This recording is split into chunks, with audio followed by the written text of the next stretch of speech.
What's going on, everybody? It's your boy Mike Robinson, and this is another edition of Faith Over. Of blooper. Okay, this is another episode of Let's Take a Walk. This is your boy Mike Robinson.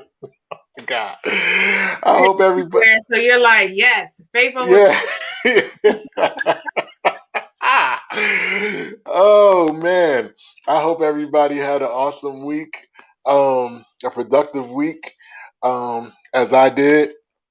As usual, it always seems like the week just kind of flew by, but I am glad to be here and in one piece.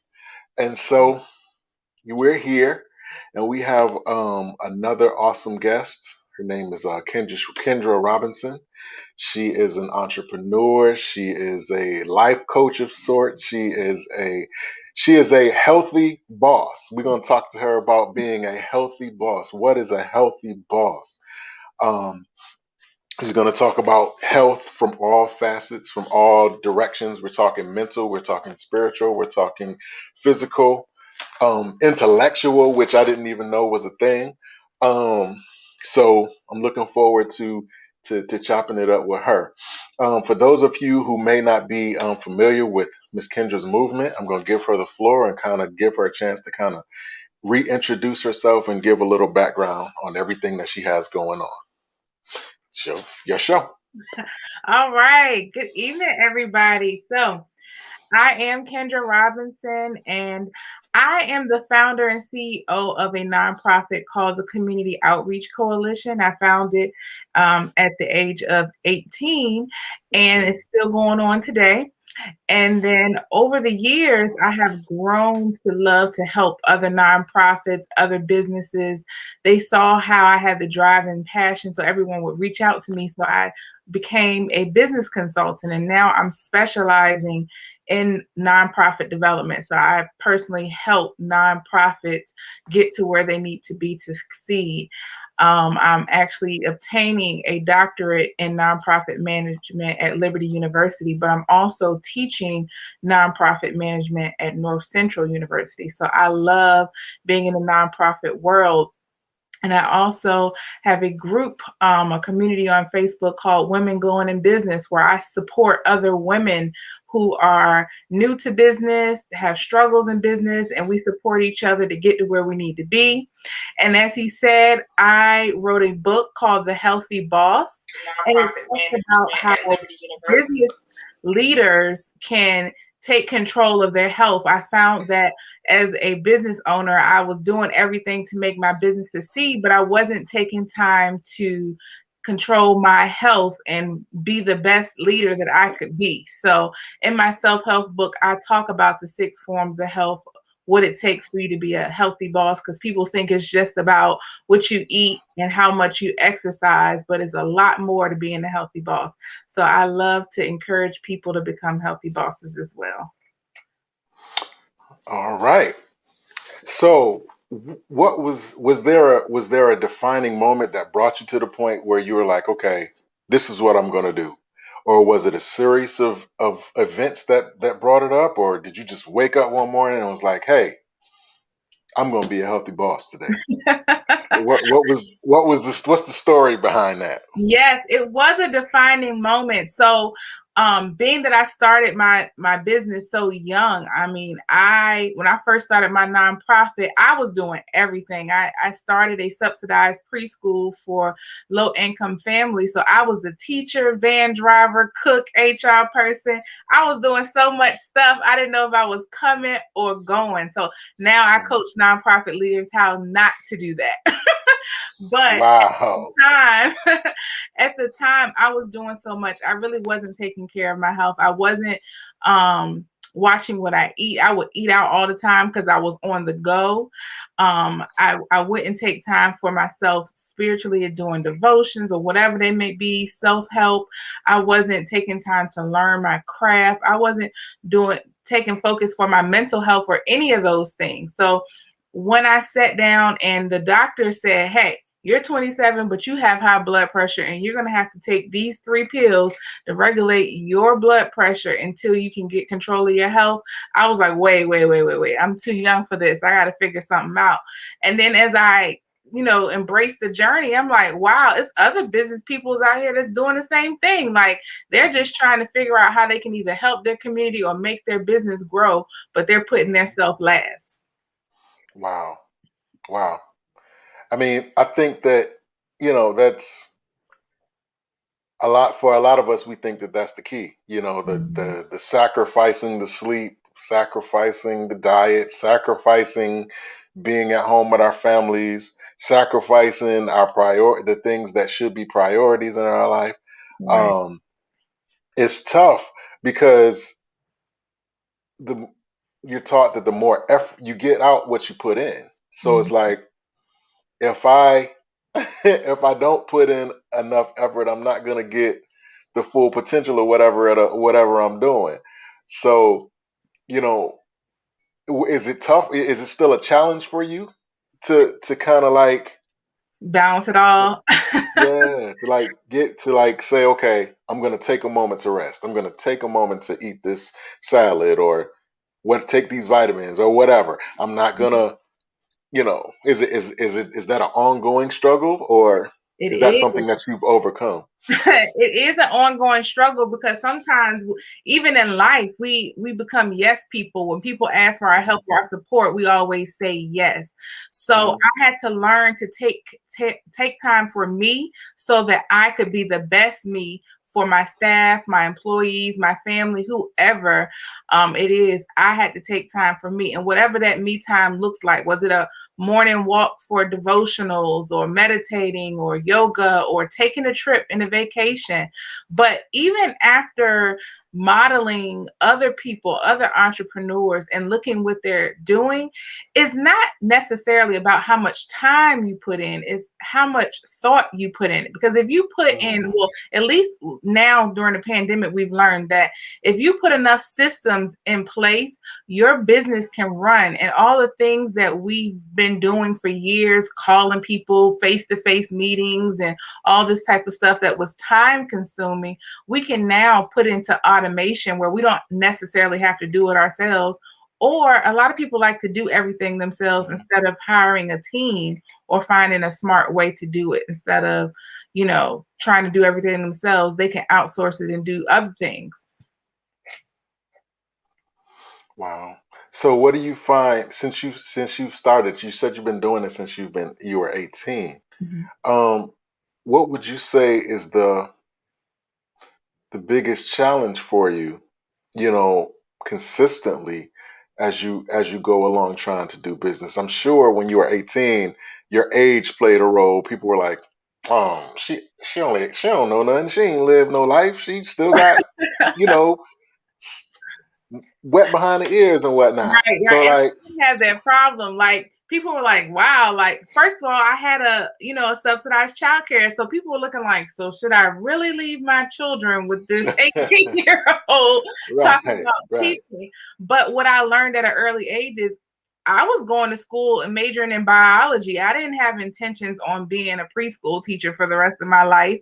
So Hmm. I hired people with early education credentials to teach the school and to manage. So I had people who were older than me. I mean, that was a struggle too, having people that was older than me working for me because they had Hmm. that expertise. But at least I was smart enough to know, like, I know I can't do it. Let me hire somebody who has that Right, specialty. right, Mhm. right, right. Um, that's where do you think that, I mean, it's pretty conscientious thought at the age of 18. I mean, who would you say, who or what was your biggest influence to even go forward in such a big task? I believe it was more so seeing the need. Like, I'm just a person Hmm. who, if I see a need, I want to know how I can help. So I Hmm. started my nonprofit mainly because I saw the need in my community, and students were struggling. They didn't have an outlet of what they could Hmm. do. So the main first thing I actually started in my nonprofit was a community basketball league. Once I saw that they were struggling academically, I started tutoring. But then when I saw that those students that I was tutoring in high school can't add 7 plus 7 without using a calculator, I said, oh, this is Wow. fundamental. So I have to Wow. catch them before they even get to school because they don't know how to write in cursive, so they can't write a signature without writing in print. So I Hmm. started the preschool so that I could give them the fundamentals before they even enter into the school. Wow. Wow. That's that's a whole nother thing, especially in the minority groups. We are taught to like we our aspirations, we're so limited, what I'm saying? Either we're gonna be rappers, singers, or ball players or Right. comedians. You know what I'm saying? Mhm. And we're not taught to kind of like look beyond, you know, or whatever. I mean, I guess, but I feel like what you're doing gives the children the tools to look beyond. You know what Right. I'm saying? If they know if there's more, they know how to do more than one thing or more than two things, then it's only natural that their horizons will their minds will open up. You know what I mean? Right. Right. That's really awesome. As far as you spoke about the pandemic and everything like that, how has that affected how you do business? I mean, not just, not the you're not doing the face-to-face hand-to-hand meetings anymore, but has it made your job easier or has it made your job harder? It depends on what aspect. So, as Hmm. far as the community reach, it's made it harder because Hmm. you have to figure out how am I going to get to those people. So, our focus is mainly youth and children, and those students are really struggling with virtual learning, just attending school each day. Hmm. So, Right. asking them to get on Zoom or get online outside of those hours is like, it's not going to happen. So you have to Right. figure out innovative ways to still support these students because they're struggling. Like, even if you think that just the parents are struggling to keep the lights on, no, these students are struggling, especially if they're in their senior year, they're getting ready to graduate. They don't know if they're going to have a graduation. They haven't seen their friends. All the things that they were looking forward to is gone. So it's like, how do I reach them and connect to them? So that aspect has been hard because we're just trying to figure out innovative ways all the time to try to touch and reach these kids and pull them out of the depressions and different things that they're in and give them the resources that they need and still be safe. But as far as how we were running the business, we realized that we can do this stuff a lot easier. Right, because it really made us think like, hey, like how else can we do the things that we were doing to get business done? And now we've put so many practices in place. It's like, what were we doing at first? Like we could have been doing it. Right. Wow. That is really, I mean, as I did my research, as I looked over everything, everything Kendra, everything healthy boss, it's like it's so much to unpack. And it was overwhelming for me just for reading it. So I can only imagine what it's like for you. How do you how do you not take your work home with you? How do you navigate um who you are as a person versus who you are in business? Do they ever intersect or Yes. how?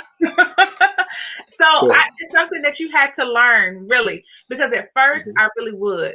I know like with the preschool, I make sure that when the preschool closed at 6, if a parent called me at 7, like they can't get in contact with me until 7 a.m. that next morning because it wasn't going to. So Okay. that's some of the boundaries you have to set. Like when you're off work, you're off work. When you're on vacation, I had to learn this during the pandemic. When I'm on vacation, even during the pandemic, even if I'm just sitting on the couch, my vacation email is going to be on. Do not answer the Right. emails. Right. So Right. Right. you just have to set those boundaries and actually say, okay, with the back and forth. Like people's like, well, how can I schedule a meeting with you? Now I just send out my Calendly link and I'm just like, hey, these are the times I'm available. Pick one and let's meet, you know? So I Right. made things more smooth so that I don't have to worry about, you know, in the evening, doing extra stuff, bringing stuff. I actually, my friends know why I can't get you during the day because my phone is on do not disturb from 9 a.m. to 3 p.m. Right. And I'm Right. doing the bulk of my work and meet with people during that time. Outside of that, then you can get me for a phone call or whatever. But in the early in the morning, I'm gonna go for my walk. I'm gonna work out. I'm gonna get myself together, and from 9 to 3, I'm working. After that, it's my time. Absolutely. Wow. Because I always wonder, like people in your position, like I often ask that to like pastors and like owners of business, because it seems virtually impossible to not. I'm speaking in emotionally speaking. It Right, seems like it would be virtually impossible not to take people's problems home with you. right. I always find that very interesting, being able to balance and navigate, between that. Um, what role does your family play in what you do?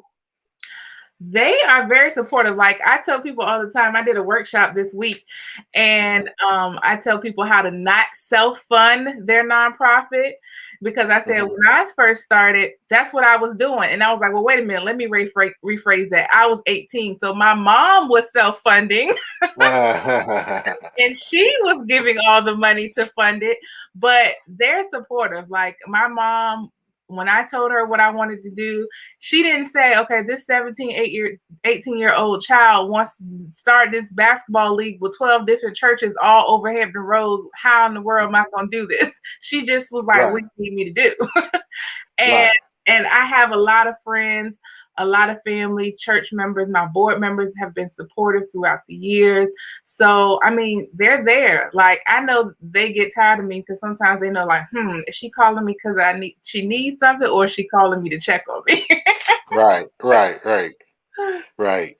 Do you shout out your church? What church you go to? Shout out your church and your pastor on here.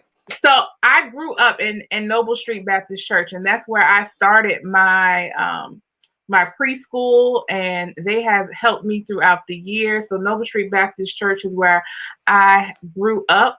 In the past few years, I have been worshiping with New Light Church, Bishop McClary. So that's where I've been for the past year or so. Okay, awesome, awesome, awesome. Um, this is also a question that I tend to ask, like doing something to the level that you do it. Do you ever find like that there's a dynamic where you have one side, like you were talking about your family, who spur you on, right? Mhm. But then you have, oh, let me start over. You have a group of people. Now they love you. Let me preface this by saying, now these are not haters. These are not just people who are hating on your movement. These people genuinely care about your well-being. Mhm. So they'll say, Kendra, I see what you're doing and I respect what you're doing, but I knew somebody, or I knew some people who tried to do what you did, and they lost their shirt. They lost money. They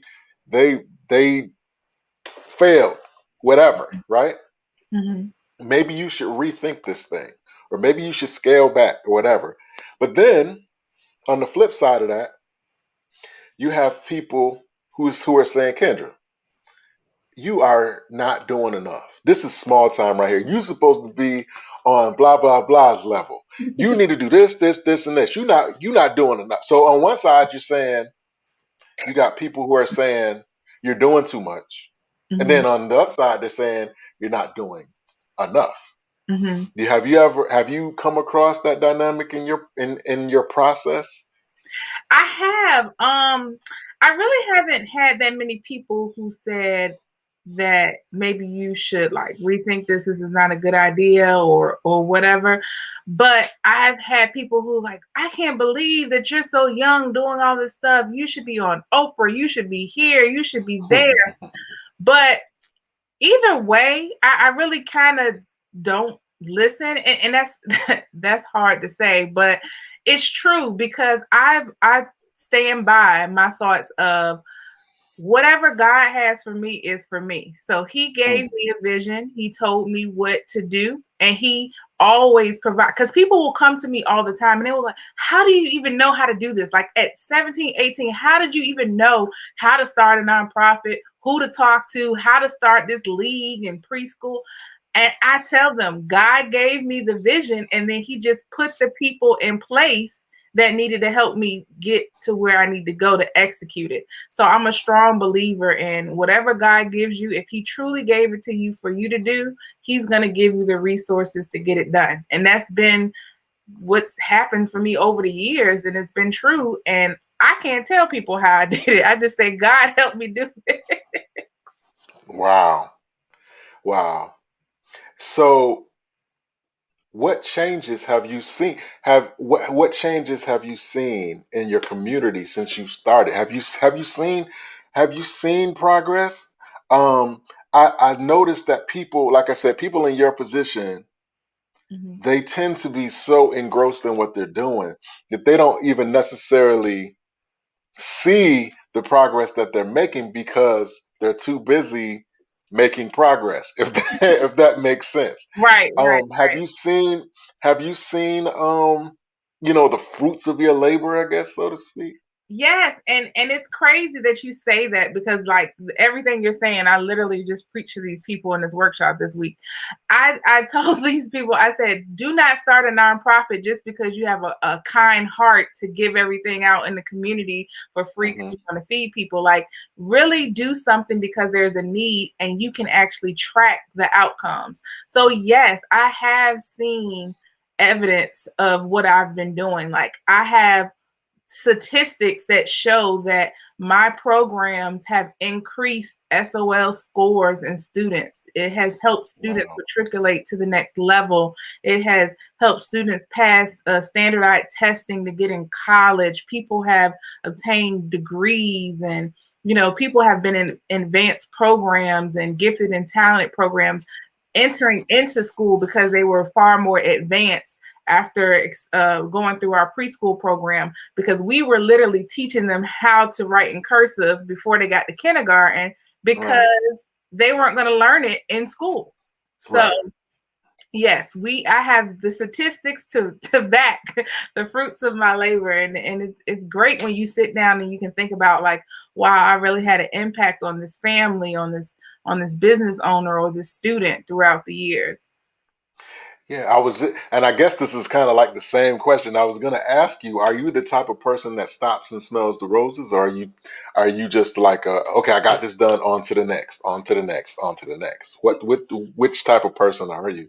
I'm on to the next. That's the sad thing. Like sometimes my friends have to sit back and say, "Hey, like, did you just realize what you just did? Like, you just did Right. something that people have been wanting to do for years." And I'm like, "But I Right. got the next project. I was just trying to get that Right. done so I could work on this." So Right. yes, I am the person that keeps going, keeps going. But I do try to take time to recognize, like, wow, yeah, like God really did make that happen. Do you do you do you realize that you are is it a factor to you that you're a woman of color doing this? Do you realize that you're a black woman doing this, or is this something that for you transcends the fact that you're black? You know, are you a black healthy boss, or a healthy boss that happens to be black? You know Right. what I'm saying? Right. And it's funny because I think that before I was more so of I'm a healthy boss that just happened to be black. But Hmm. because until all of this stuff started happening in the past few years, especially with the pandemic and all these trials and protesting and everything, I don't think that I really realized what was going on or what position I had because I didn't see color. Like, I was more so working on, okay, here's my community. This is where I grew up. All the people mainly look like me, but there's some diversity there too. But most of them look like me, and I'm just helping the same person that looks like me. But then when I have to step in those arenas to advocate for them, and I have to step in those arenas to get the funders and the people who may not know what goes on in the community to understand what's going on in the community. Then that's when I get the sense of feeling, oh, okay, I'm the only one here that looks like me that has to advocate for this community, because nobody else that looks like me is advocating for this certain demographic or community at all.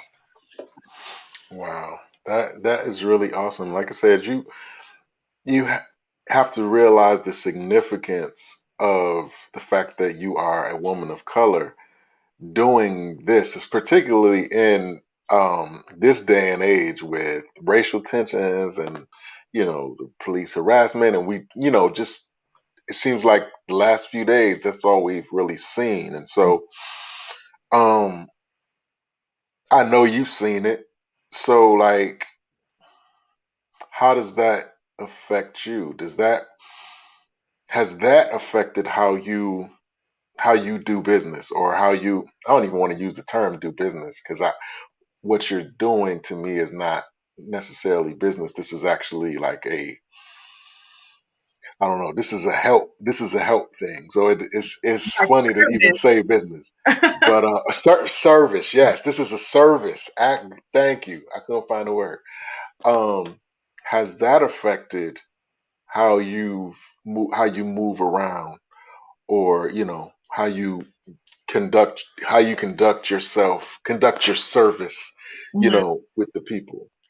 And it's funny that you say that, because really in the last few days, I honestly stepped back and I thought about, like, wow, like before, some of these places that I go and organizations that I'm a part of, I never thought about, my safety getting there or being in those arenas, or, what if I'm the only African American there? How would I be treated? Like, I never really thought of that.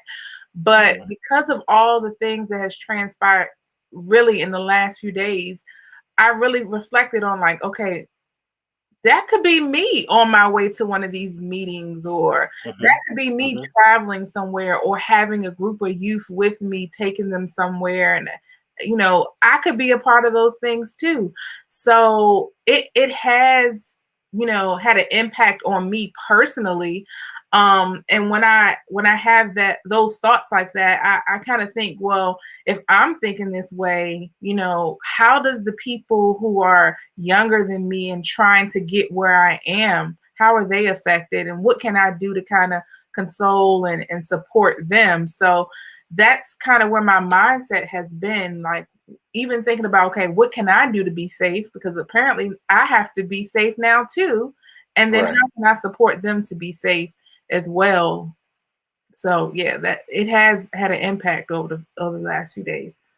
Have you like implemented it in your workshops, and when you deal with the children and things like that? Have you found yourself implementing that part Yeah, into? like I actually have someone that I worked with who was a former state police, who's actually doing, workshops and different things with our students, so that they can know, like, even if you're walking home, if you're in your neighborhood, if you're driving, how should you interact, what you should do, because he wants to change the perspective on the situations. And if you're in those situations, don't just automatically have this negative, connotation of thinking that something's gonna bad happen, but also protect yourself, beware, and be mindful of the situation. So yes, I've had to implement different services, workshops, and different things for you for that. And it's sad to say that we would have to do that. And the people who are not of color that has to sit through those workshops, it's kind of uncomfortable for them as well. But it's something that we just have to do. It's really something that we have to do. Okay. So you were talking about in the very beginning of the interview. We talked about like six different forms of health. Hmm. Um, Let me see. It was intellectual, Hmm. mental, spiritual, uh, emotional. Mental, Was it emotional? it was mental Uh, health. Uh-huh. and I cannot remember the other two. So it's mental health, social health, physical health, and Exactly. dietary health. Uh-huh. Okay, so can like social health, like what is that? What does that mean? Like I was telling you earlier, I was reading them and I was like, intellectual health. What does that mean? Like, isn't that the same as mental health? Is there a No? difference between the two? Or Yes.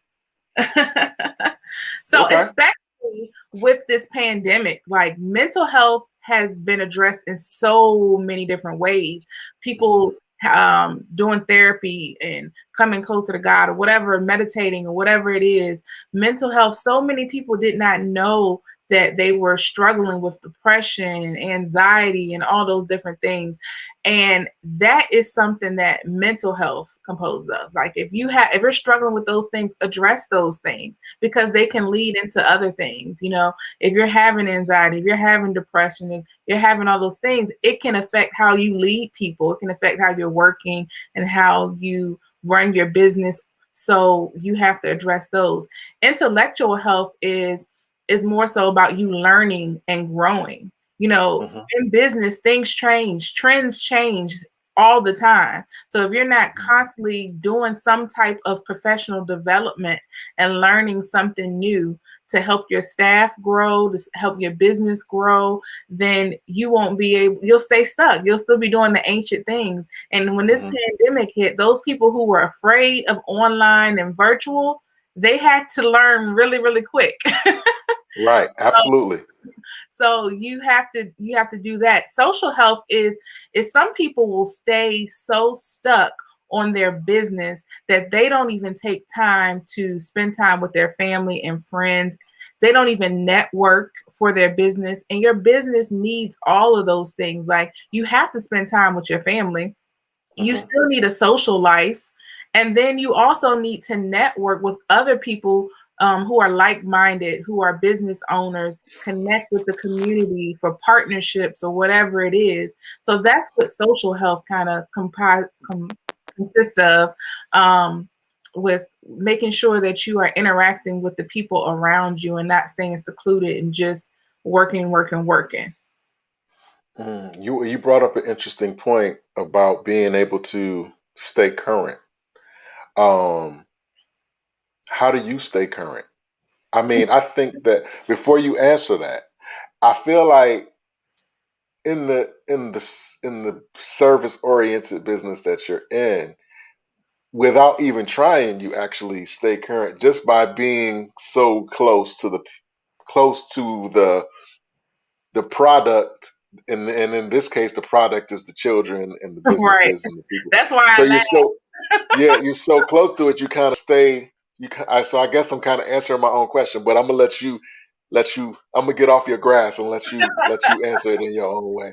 Yeah, I laugh because they tell me a new word, a new dance, a new app Mhm. all the time. And I'm like, if I have to learn another social media app, it's Exactly. crazy. But yes, Right. they do keep me current and letting me know, like, hey, did you see this on TV? Did you see this on YouTube? Did you see this new TikTok video? All of that. So yes, it's definitely staying connected with that, but also audibles and just engaging and networking with other people, learning what's out in the community, learning what products are releasing, what stuff is coming down the line. Mhm. So on different local boards and commissions so that you can learn what's happening around you. That keeps you on your toes so you'll know, like, okay, this is what's happening, this is going on, okay, I'm in the know. Mm. How much pressure is it on? How much pressure do you feel to be the source of Mm. Do you feel pressure being the source for a lot of the people that you deal with? Like you, they're looking to you for answers. Do you feel pressure to always have the answer? Mm-mm. Because if I don't know, I'm not gonna lie to you and make anything flowery. I'm Mhm. like, ooh, I don't know that, but I'm gonna help you figure it out. So Right. I'm not the type of person that feels like I have all the answers. If I know, I'll share it. But if I don't know, I'm like, ooh, I don't know that. That's a good question. Let's figure it out together. So Hmm. yeah, I'm not gonna come up with flowery answers because it Hmm. shows that you're human. Like just because they don't know, they might think down upon themselves and say, hey, like, dang, I feel silly for not knowing this. But do you have the answer? No, I don't have the answer either. Let's figure it out. Right. Mhm. Right. Um, let's shift gears for a second. Um, the book, Mhm. Healthy Boss. Um, you you have focused. You're focusing on leadership, Mhm. the health of the leadership. A lot of people that's different to me because it seems like a lot of people in your position that do things like this, they try to kind of try to cater to the employee or the worker, but you're focusing on the leadership. Why? Because you have to lead by example. That's the best form of leadership. If you're not able to get your hands dirty, then your staff is not going to want to do it. If you're not Hmm. showing that it can be done, then they're going to say, I don't know if this can really be done, but you're expecting me to do it. So Hmm. it's great to actually show them like, listen, I'm asking you to do this because it can be done. I'm doing it myself. And I try to do that a lot in all my leadership roles. If I'm doing something, I'm not just going to dictate. I'm going to show you either I've done it, it's proven, or I'm going to do it with you. Let's do it Hmm. together. So that's why I want to focus on the leadership because they can lead by example. They can encourage their staff to do the same thing because I'm sure if they're the business owner or the manager, they still have some leaders under them as well. So Hmm. it'll be a trickle down effect if the leader can get it. Wow, that's very interesting. Did you have any like experience writing before you wrote this book, or was this your first kind of attempt at actually writing? Is this something that came natural, or how long did it take you to put this all together?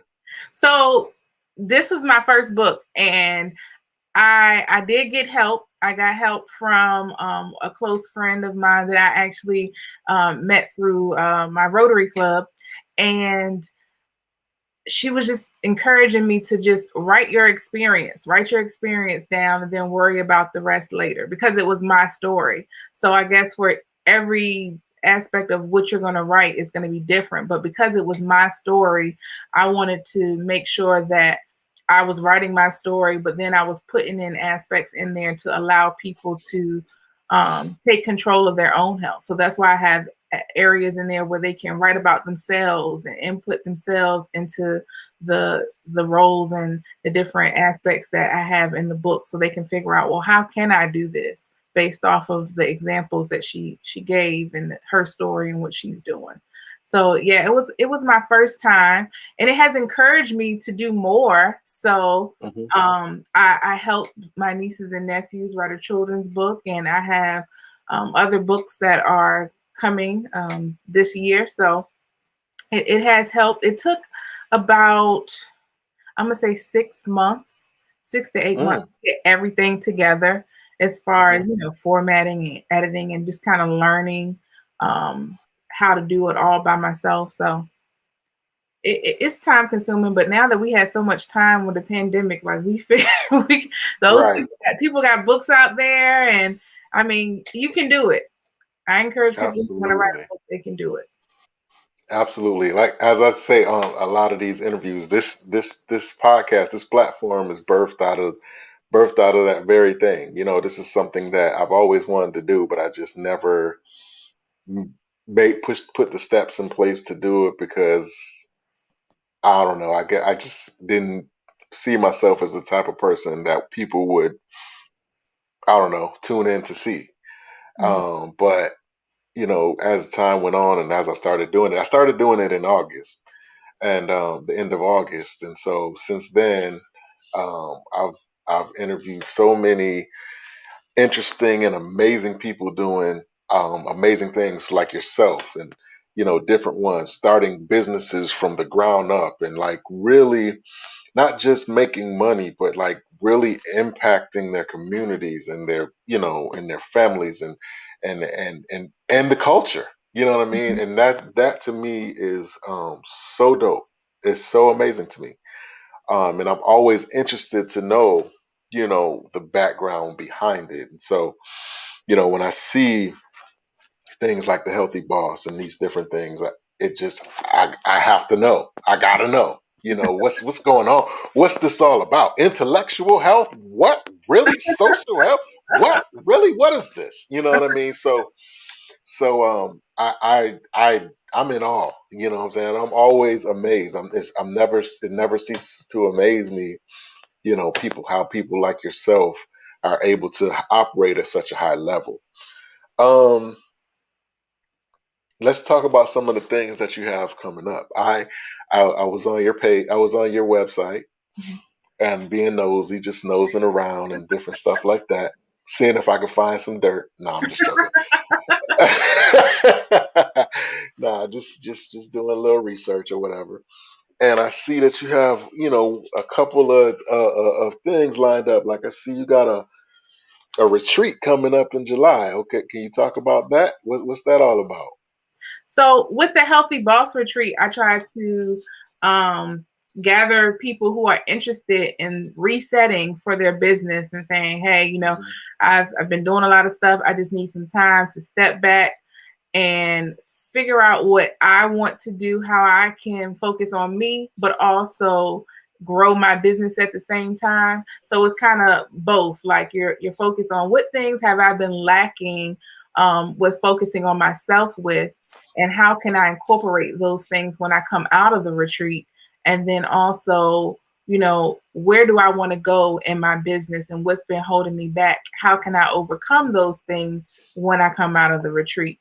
So the purpose is to reset people and give them what they need so that when they go back into the workforce or wherever they are, they're able to start fresh. They have a plan and they're ready to just make it happen. Wow, is this going to be virtual, or is there actual site or So that I is going to be believe at? it may be virtual because my idea of what I wanted to do would be um, in person. So Mhm. I'm actually still working out the kinks if we could have it in a nice outdoor 1 day event. But if it Mhm. doesn't, then it'll have to be virtual. But I know the Women Glowing in Business conference that's coming up in September will be in person and outside. Wow. In September, Yes. women glowing. Hmm. What up So with that? So the Women Glowing in Business conference is to help women. And this year we're focusing on how to fund your vision. So we Mhm. want to focus on the non-traditional entrepreneurs. So we're helping both women and youth entrepreneurs. So in the Community Outreach Coalition, we have a young entrepreneurs program. So the proceeds from Women Going in Business will support that Young Entrepreneurs Program.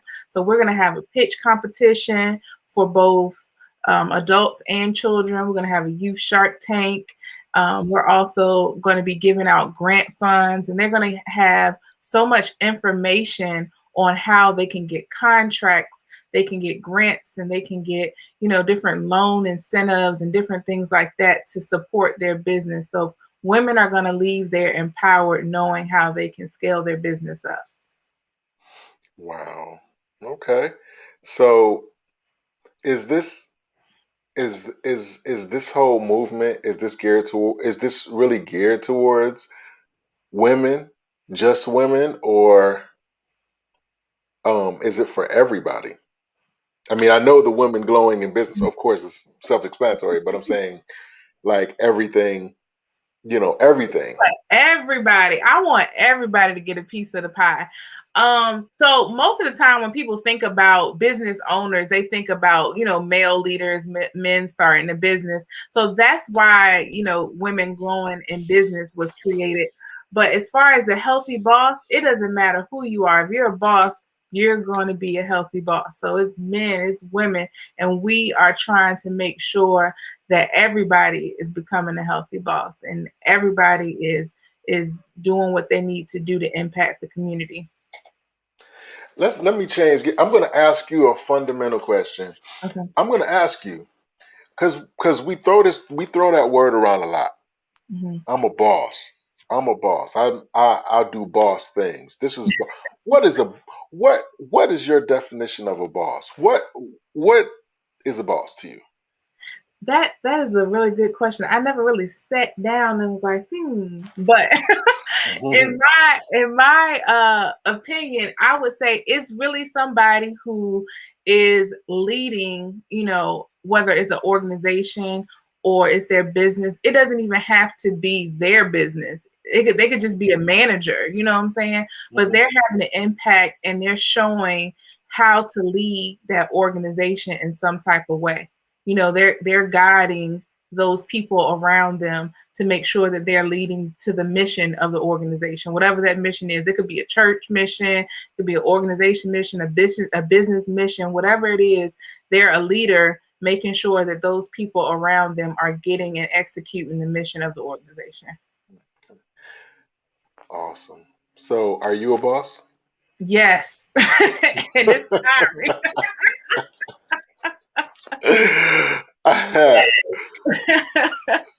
What would you say is your most effective personality trait? What what I mean by that is, what do you think is the thing about you, the most prominent thing about you that makes you able to do what you do? What's the most important? I mean, I'm sure it takes a lot of different things, but what would you say for you? What would you say to the It's being personable. Like I really think that a lot of times people are in leadership roles and people are of certain caliber, status, or whatever, and people feel like they can't connect with them, they can't talk to them, they can't relate. And I think that my biggest thing is I can relate to people on all levels. You Mhm. don't have to have a million degrees. You can have a million degrees, but I still Yeah. relate to you on some type of way, and Mhm. once I'm able to relate to you, then you're able to trust me so that, we're either gonna, if I'm your boss, then you're gonna trust that what I'm doing to lead you is the right thing. Or if we're working together, you're trusting that this partnership is going to work out because I'm going to hold up my end of the bargain, or I'm going to deliver whatever I say that I'm going to deliver. So I think it's being personable, being able to relate to people to gain trust, and then just execute, being there to support you. Mhm. Oh, you froze for a second. Oh, did you hear me? Yes, for the Okay. most part, yeah, I heard you. This may seem a little random, but in this service oriented business, not only are you the source of information for a lot of people, but just by virtue of being sort of a conduit between the community and the valuable information that they need, there are moments where you probably have to depend on others as well. Mhm. So my question to you um, is it tough for you to trust people in your business? Like, is it do you ever find it a struggle to trust people, get you, for instance, to get you information that you need, or are you, are you one of those people who I'll just do it myself? Like, what are you? Are you that type of? Is it hard for you to trust people?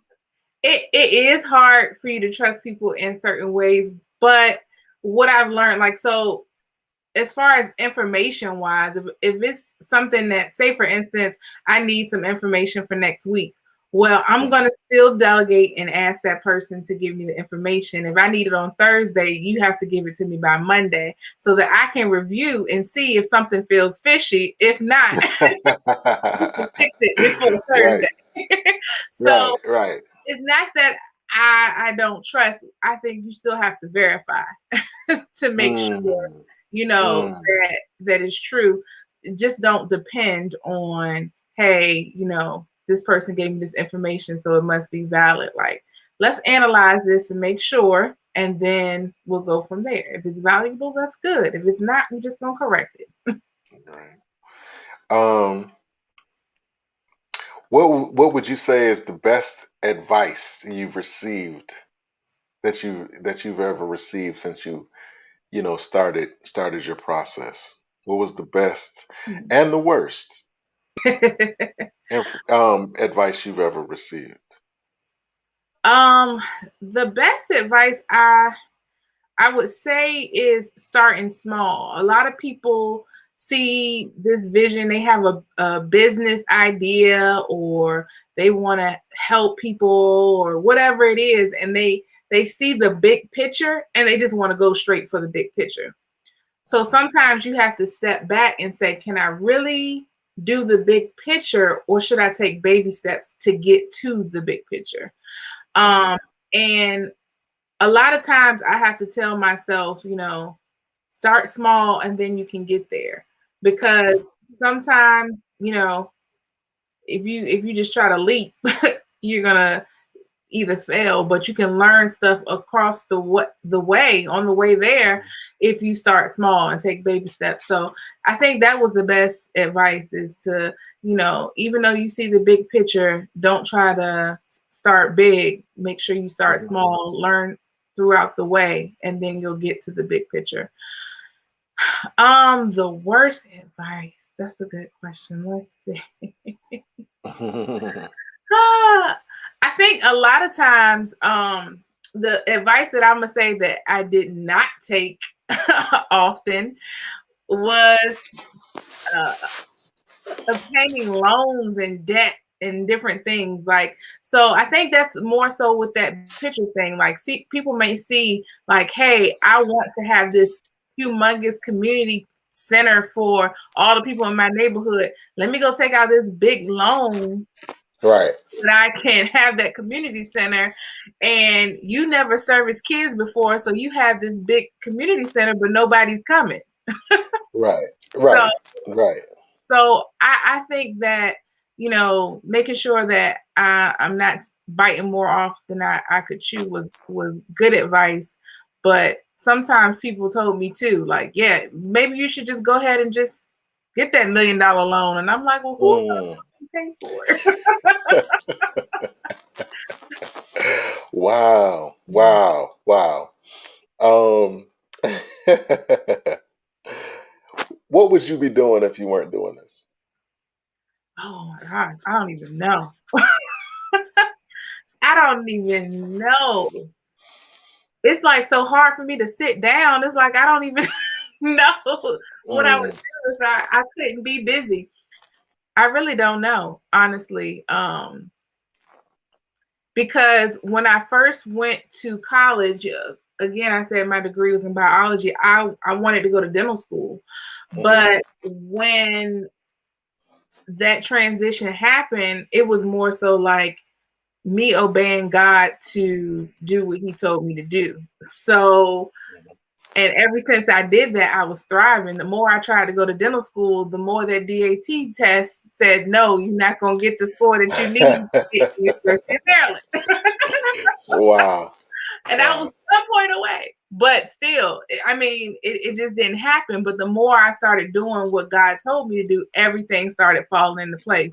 So then I just Mhm. listened, and um, I just been going ever since. So I can't even see myself doing anything different.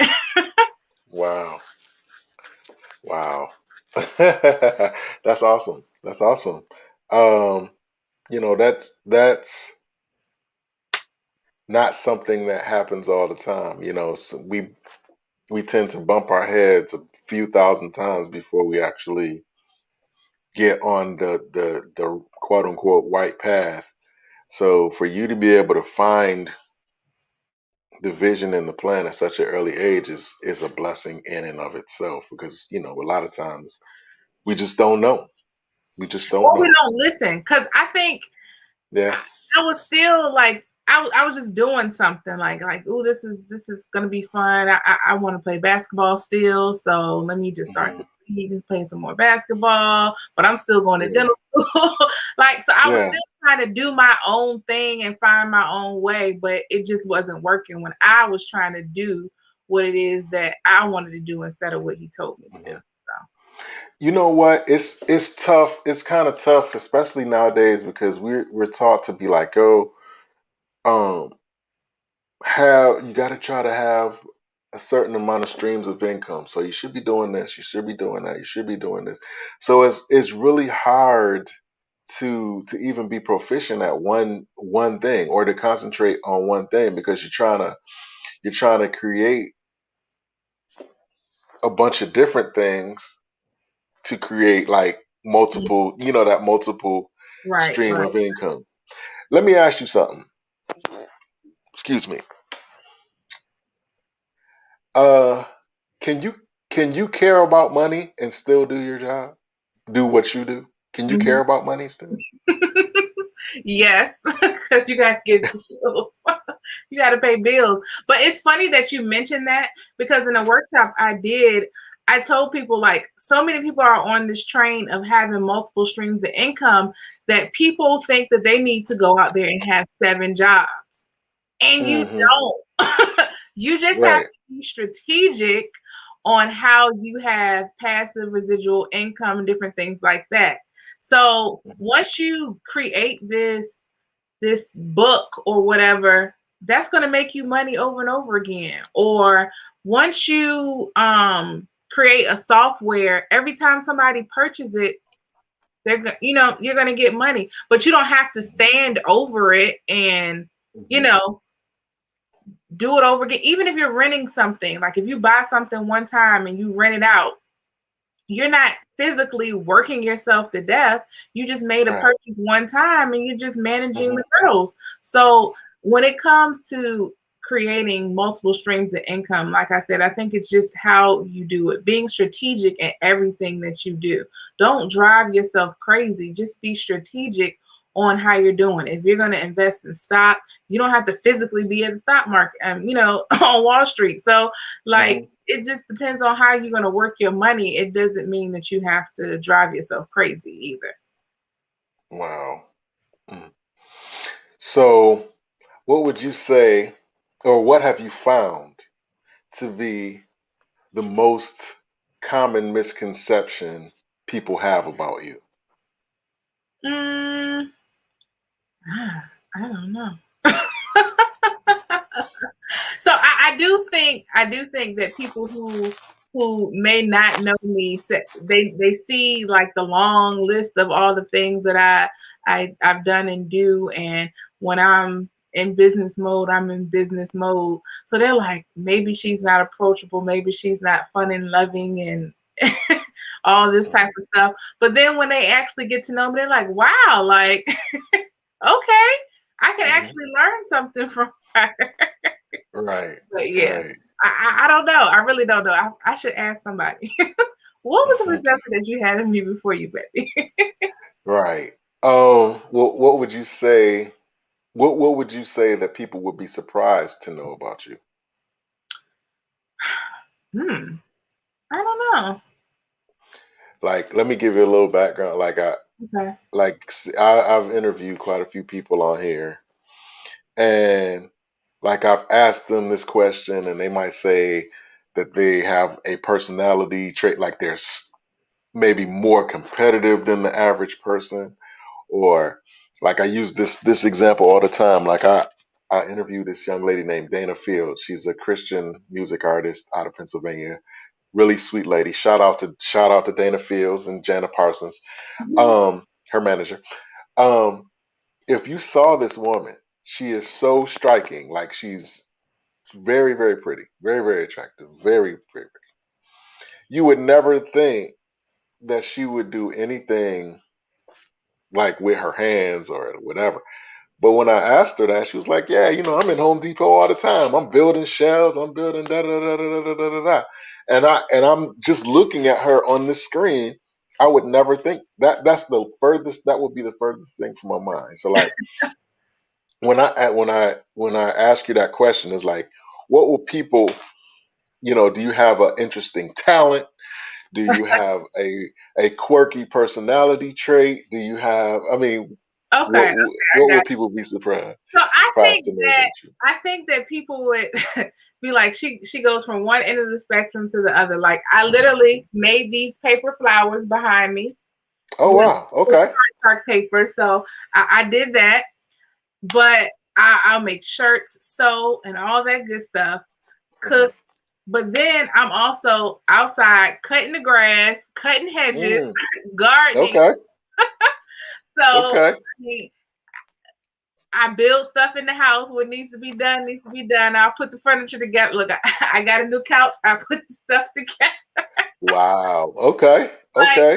mean, I get it done. So they're probably like, why don't you just pay somebody? Look, people ask me that all the time. Why don't you just pay a landscaper to cut your grass and your hedges? Because I want to cut the grass. I want to feel like I can do something too. And Right. I mean, Right. I'm always in the yard gardening. Like I have so much stuff in the garden that I just have to drop food on people's porches.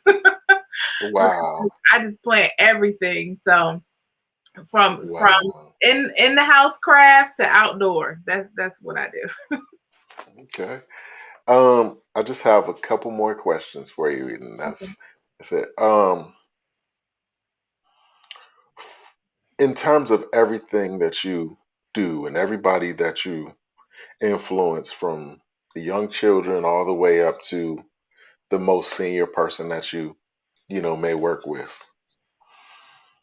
what do you want people to take from you? Like what sense do you want people to have about you just for everything that you do? Like what what do you want me to take away from knowing who you are and what you do? My desire to serve, like to serve the ones in need. I want to be the example to say, hey, just because you have this status or this, that, and the other doesn't mean that you cannot think about someone else and serve some people around you. So I want to be the example where other people get excited about, hey, like I can use what I know, my gifts, my talents, and serve some people who may have needs or be less fortunate or whatever it is, I can serve too. So the passion to give back and serve to the community is what I want people to know, that that is my number one desire. And I want them to have such an influence that they feel that, hey, what can I do with what I have to be able to serve as well? Wow. Okay. This is my final question, and this is a question that I ask all my guests. Once I ask you, I just want you to take a second, think about it, and give the most honest answer that you can. Okay. Okay. Um, Here's the question. What would have to happen if it hasn't happened already in your life for you to consider your life a success? What does success look like to you specifically? What does that mean? What is success? That is a good question. um, Success for me, I think it goes back to the service. Like, being able to help generations to come, because I'm not going to always be here, and people are not going to always be here. But if I can leave a legacy, give them information, give them tools and resources that will benefit them, that they can in turn share with other people, and it continues to go and grow, I think that I have been successful. Mm, awesome. You give great answers, and you're not. And you know what? You're not long-winded either. You just get straight to the point. You just. I really like. I really like that. I don't like doing anything long, no. yeah. um. If I'm. If if I wanted to get in touch with you, maybe I needed some information on trying to start a nonprofit, or maybe I want some advice overall. Maybe something that you said sparked a thought, or something. Mhm. How could I get in contact with you? Multiple ways. So on Facebook, you can join. If you're interested in nonprofits, you can join the Nonprofits That Thrive group. If you're a woman that is in business and want to connect with other women, I have a Facebook group called Women Glowing in Business. You can also go to ksrenterprise.com to check out the resources that we have available for people who are working with nonprofits, trying to learn how to grant write and different things like that. And then also at Instagram, you can follow me at the healthy underscore boss. Um, so pretty much, and on Facebook, it's the healthy boss. So it, you can connect with the healthy boss, whatever aspect you wanna follow on Instagram, Facebook, LinkedIn. I'm the Excuse bless me. you. Thank you. uh, well, I just want to say thank you for taking a moment out to sit down with me and sit down with us and share some of your wisdom and everything that you have going on. Um, I know that you could be a billion other places doing a billion other things, but you're here with us, and so I don't count that as a small thing. I really appreciate you coming on, and Thank I you. look forward to having you on again in the near future, to just kind of catch up and see where the progress is being made. Okay. Um, if you aren't too famous, or too, if you're Never still too famous. touchable. Right. Never too famous. Never too famous. Do you have any final thoughts that you might want to share, um, before we go? um, I would just say everybody just connect and think about how you could be an impact to somebody else with the tools and resources that you currently have. Absolutely. Okay. Well, again, I want to thank you for coming on. I appreciate you, and I appreciate all that you have had to share. The fact that you don't feel a type of way about sharing what you know, and everything. It's just, I like I said, I'm in awe. Like, I look at these interviews back. After we're done, I watch them over again, and it's just like, you know, it's therapy for me. So Right. I appreciate you for that as well. So again, I thank you. You have an awesome weekend, and I rest of the weekend, and I wish blessings on the healthy boss, and the community coalition, and everything that you have going on. I wish blessings upon it. The retreat, the glowing women glowing in business, all that, all that, all that. Thank you. Thank you. Um, and again, I thank you again. You have an awesome weekend and an awesome evening. Thank you. You too. All right. All right. That was Miss Kendra Robinson. She is an entrepreneur, a healthy boss. Check out the websites that she spoke about.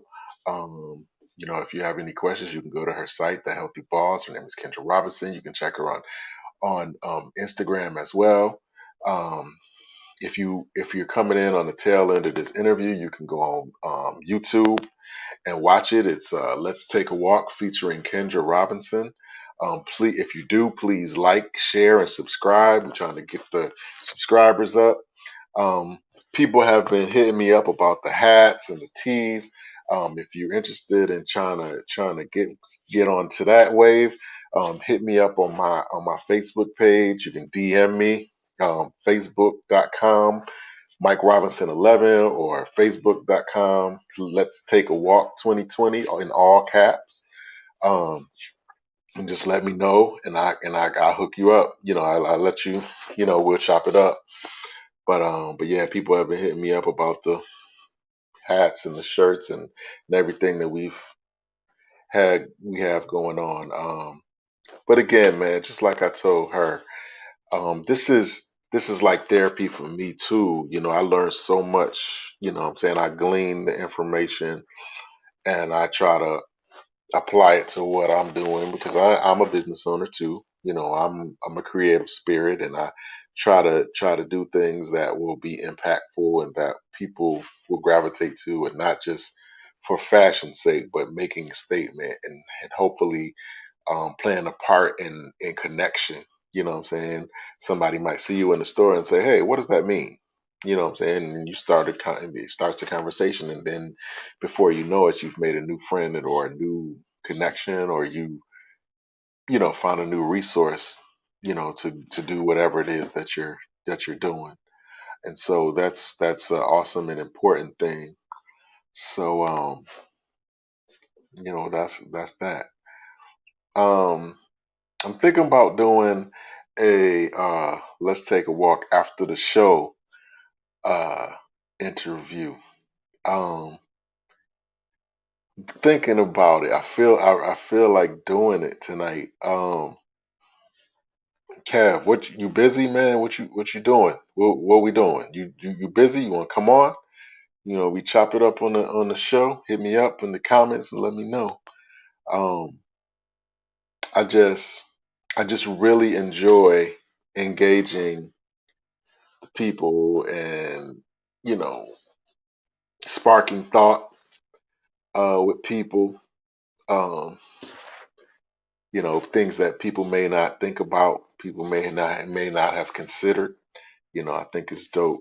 What I'm saying, and I think in this day and age, that's what we need to do. We need to communicate and share our points of view so that everybody understands what wavelengths the others is on, or what type of time everybody is on. So that's an important thing to me as well.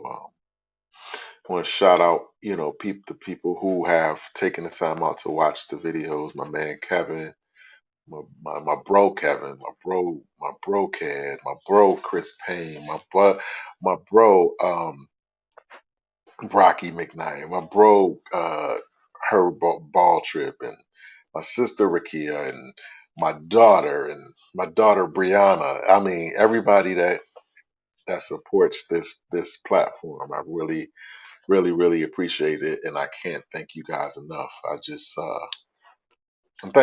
thank you. Um, with that being said, I'll see you guys next Friday, where we'll have another great guest on. I'm already looking forward to that. Again, I might get right off of here and do like a let's take a walk after the show and just kind of like talk about whatever. All right.